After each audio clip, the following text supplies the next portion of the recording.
Carol is doing well there in Houston, and we'll be back in Acts chapter 1. But today we're jumping over, because it's Pulpit Freedom Sunday, to Acts chapter 4 and Acts chapter 5. Acts chapter 4, verse 20, we'll get there in a moment. Let me explain what this day is when I say it's Pulpit Freedom Sunday. I take you back to July the 2nd, 1954. Lyndon Baines Johnson, then senator, who later became president, had returned from Texas in a rather bruising battle to be reelected.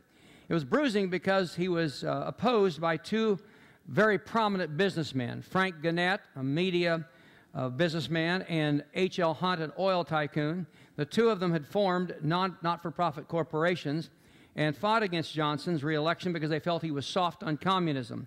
So when he got back to Washington, D.C., there was a law going through Congress that was going to change the IRS code. It was an overhaul of the IRS code, Internal Revenue Service Code.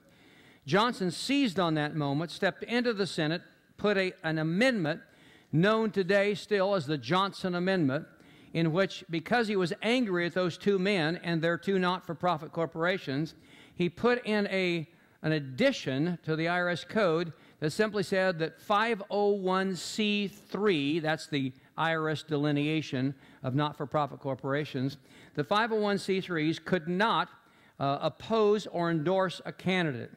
Johnson's own chief of staff admitted they didn't have churches in mind at all.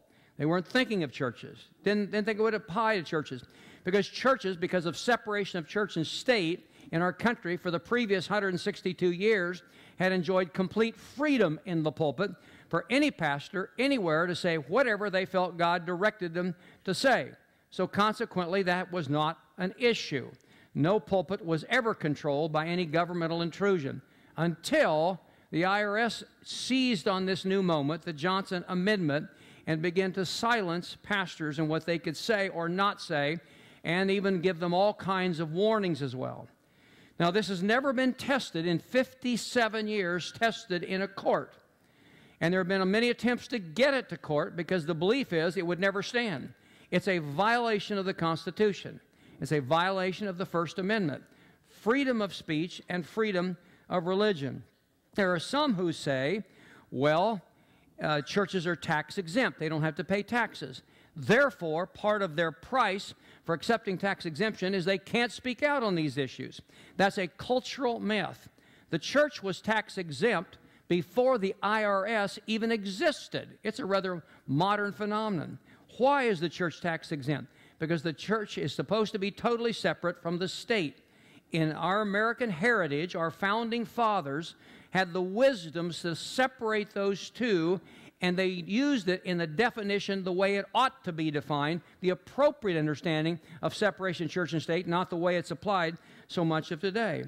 People will say, well, if you're a church, you shouldn't have the right to speak on that. Well, there are 29 different categories of what is called 501c organizations. That's a delineation the IRS gives it according to its code.